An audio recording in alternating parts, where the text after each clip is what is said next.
নমস্কার বন্ধুরা, আজকে আমি আপনাদেরকে দুধ পুলি করে বানিয়ে দেখাবো।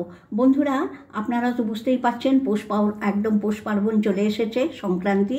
তাহলে আমি আপনাদেরকে দুধ পুলিটা বানিয়ে দেখিয়ে ফেলি। তার জন্য দেখুন, প্রথমে আমি দুটো মাঝারি সাইজের নারকেলকে কুড়ে নিয়েছি, মানে করেছি। আচ্ছা, এখানে নিয়েছি আমি এই সেদ্ধ চাল, সেদ্ধ চাল আমি নিয়েছি 300 গ্রাম, আর 350 গ্রাম, আর 250 গ্রাম আমি এখানে আতপ চালের গুঁড়ো নিয়েছি, দুটো মিশিয়ে করব। আর এখানে দেখুন খেজুর গুড় নিয়েছি, আর একটু পাটালি গুড়, নলেন গুড় নিয়েছি।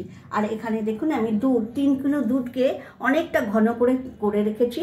এবারে আর ঘন করব না, এবারে আমি প্রসেসটা আপনাদেরকে করে দেখাবো। আর বন্ধুরা, প্লিজ আমাকে একটু আপনারা লাইক, শেয়ার অ্যান্ড সাবস্ক্রাইব করুন। আমার যদি এটা ভালো লাগে রান্নাগুলো, অবশ্যই আমার চ্যানেলটা একটু দেখুন আর আমাকে প্লিজ একটু সাপোর্ট করুন। সবার প্রথমে আমি পুরটা বানিয়ে নেব। দেখুন, তার জন্য আর কিছুটা আমি সাদা রাখবো, নারকেল কোড়া। আমি দেখাবো কি করব এটা দিয়ে। এবারে এই যে খেজুরের ঝোলা গুড়টা দিয়ে এটাকে আমি একটা পুর বানিয়ে নেব। আমি দেখুন 150 গ্রাম মতো গুড় দিয়েছি। আর এটাই পাক হতে হতে সুন্দর, যেহেতু এটা একদম সুন্দর খেজুর গুড় তৈরি করা আমি নিয়ে এসেছি, তো এরপরে পাক করে আপনাদেরকে দেখাচ্ছি। খেজুর গুড় দিয়ে নারকেলের পুরটা আমার হয়ে গেছে। এই পুরটা কিন্তু ওই সেই নারকেলের নাড়ুর মতো একটু শক্ত শক্ত করবো না, এটা একটু হালকা হালকা ঝুরঝুরে থাকলে কোনো অসুবিধে নেই। এবারে এটাকে আমি নামিয়ে দিচ্ছি। দেখুন, চালগুঁড়োটাকে মাখবো বলে গরম ফুটন্ত জল চাই, তাই জলটাকে ফুটাতে দিয়ে দিলাম। দেখুন জলটা ফুটছে, এতে আমি অল্প পরিমাণ দেব, পুরো নুন দেবো না, এটাকে একটু ফোটাবো। 2 রকমের চালের গুঁড়োটাকে আমি ভালো করে মিশিয়ে নিচ্ছি। দেখুন, আমি সেদ্ধ চাল আর আতপ চাল দুটোরই গুঁড়ো নিয়েছি, এই কারণে এতে না পিঠেটা খুব সুন্দর, খুব নরমও হবে না, শক্তও হবে না। আর খালি আতপ চাল দিয়ে করলে একটু শক্ত শক্ত হয়ে যায়, তাই আমি 2 রকমের চাল গুঁড়ি মিলিয়ে করছি। এবারে আমার জলটা গরম হয়ে গেছে। এতে নুনটা কিন্তু অল্প দিতে হয়, আমি অল্প নুন দিয়ে জলটাকে করে নিয়েছি। এবারে গরম জলটা দিয়ে এটাকে আমি আস্তে আস্তে মেখে নেব, পুরো জলটাই লেগে যাবে, আমি সেই পরিমাণেই জল দিয়েছি। দেখুন, গরমই আমি একদম গরম থাকা অবস্থাতেই এটাকে মাখতে হবে, নাহলে টাইট হবে না, আর ঝুরঝুরে হয়ে যাবে। দেখুন, আমি গরম করেই মেখে নিচ্ছি। আর চালগুড়িটা দেখুন এখানেও আমি কতটা মেখে রেখেছি, এখানে কুলোবে না বলে দেখুন একটা গামলা নিয়ে নিয়েছি, সেই গামলাতে এবারে এটাকে গরম অবস্থাতেই ঠেসে মেখে নেব। দেখুন, একদম এরকম করে সুন্দর করে আমি মেখে নিয়েছি। ডোটা একদম ফার্স্ট ক্লাস করে মাখা হয়ে গেছে। আর যত আপনি এটাকে ঠেসে মাখবেন, তত এটার টেস্ট ভালো হবে, ফেটে যাবে না। মাখা হয়ে গেছে, আমি একটু ঘি নিয়ে নিলাম হাতে, এটা দিয়ে এটার উপরে মেখে এটাকে আমি এখন 10 মিনিট রেস্টে রেখে দেবো। আর বন্ধুরা, নুনটা কিন্তু অবশ্যই টিপস, এটা মনে রাখবেন, নুনটা কিন্তু একদম কম দিতে হবে, যেহেতু এটা মিষ্টি দুধ পুলি হবে, তাতে নুনের পরিমাণটা যেন একদমই ব্যালেন্সে থাকে। এবারে আমি ডোটাকে 10-15 মিনিট রেস্টে রেখে দেবো। আমি চালগুড়ি মাখাটা থেকে এরকম করে লম্বা করে এবার ছোট ছোট লেচি কেটে নিচ্ছি। দেখুন এইভাবে। দেখুন, এবারে এটাকে একটা বাটি আকার করে নেব। আর দেখুন আমার কি সুন্দর হয়েছে পুরটা, একদম খুব বেশি শক্ত হয়নি, আবার এতটা করে পুর ভরে এটাকে এরকম করে টিপে দিচ্ছি। এরকম টিপে দিয়ে দেখুন, এরকম করে টিপে দিয়ে আর হাতে একটু ঘি লাগিয়ে নিলে দারুণ হবে, আপনার হাতেও লাগবে না আর দেখতে। আর দিয়ে এটাকে একটু এরকম করে হয়ে গেল।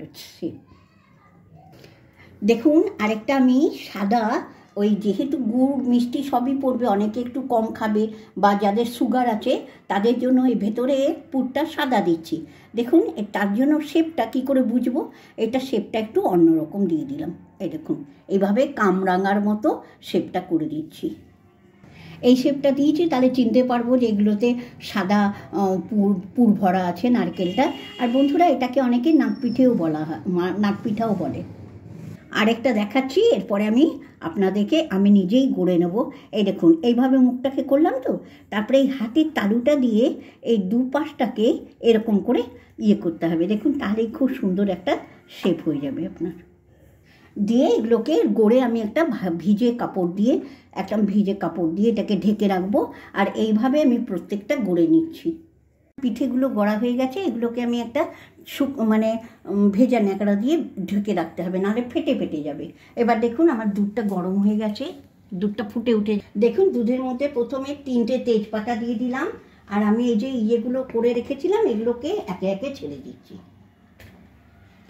দেখুন একদম সাদা হয়ে যাচ্ছে, ধুঁয়োতে বোঝা যাচ্ছে না। আমি এটাকে দুধের ভেতরে এগুলো দিয়ে দিচ্ছি, আর এটা ফুটছে তো তাই দুধের এই ফুটে উঠুক, একটু পরে আপনাদেরকে দেখাচ্ছি। ধুঁয়োতে কিচ্ছু দেখা যাচ্ছে না, হ্যাঁ এত বেশি ধুঁয়ো উঠছে দেখা যাচ্ছে না। এ দেখুন আমি এটা দেওয়ার সঙ্গে সঙ্গে কিন্তু নেড়ে দিয়েছি, নাহলে কিন্তু তলাতে ধরে যাবে। এবারে একটু ফুটতে দেবো। আমি দুধের মধ্যে পিঠেগুলো দিয়ে 15 মিনিট সেদ্ধ করেছি। 15 মিনিটের বেশি এটাকে বয়েল করা চলবে না। দেখুন আমার দুধ সব কিছু পরিমাণ মতো আছে, আর কত সুন্দর ঘন হয়ে গেছে। এবারে এত বেশি ধোঁয়া উঠছিল যে মানে ক্যামেরাতে ধরা যাচ্ছিল না, তাই নামিয়ে এবারে আমি এটাকে গুড় দিচ্ছি। দেখুন পরিমাণ মতো গুড় দিয়ে দিচ্ছি, দিয়ে এটাকে নাড়াচাড়া করব। আবার একটু বসাবো উনুনে, দিয়ে এটাকে একটু নাড়াচাড়া করে দিলেই আমার পায়েস রেডি হয়ে যাবে। আর নামাবার আগে একটু এলাচের গুঁড়ো দিয়ে দেবো। আমার হয়ে গেছে সম্পূর্ণ। এবার এলাচটা সবার শেষে দিচ্ছি, এই দেখুন এলাচটা দিয়ে দিচ্ছি, দিয়ে একটু নাড়িয়ে চাড়িয়ে 2 মিনিট পরে নামিয়ে দেবো। আমার একদম পারফেক্ট হয়ে গেছে। আর সবার শেষে আমি 1 চামচ, একটা বড় চামচের 1 চামচ পিওর গাওয়া ঘি দিয়ে দিলাম। এটা দেওয়ার পরে এর একদম মাত্রাটা এত দারুণ লাগবে খেতে, আপনারা একবার করে খেয়ে তারপরে আমাকে কমেন্টে জানাবেন। দেখুন আমার দুধ পুলিটা ঠান্ডা করে নিয়েছি, হয়ে গেছে। এবার একটা পাত্রতে আমি ঢেলে দিয়ে সাজিয়ে দিচ্ছি। আমার দুধ পুলি রেডি খেজুরের গুড় দিয়ে। তবে লাস্টে একটা টিপস বলে দিই, দুধটা যত ঘন হবে আর একটু বেশি হবে তত টেস্টি হয় খাবারটা। আর অবশ্য করে একটু এলাচ দেবেন।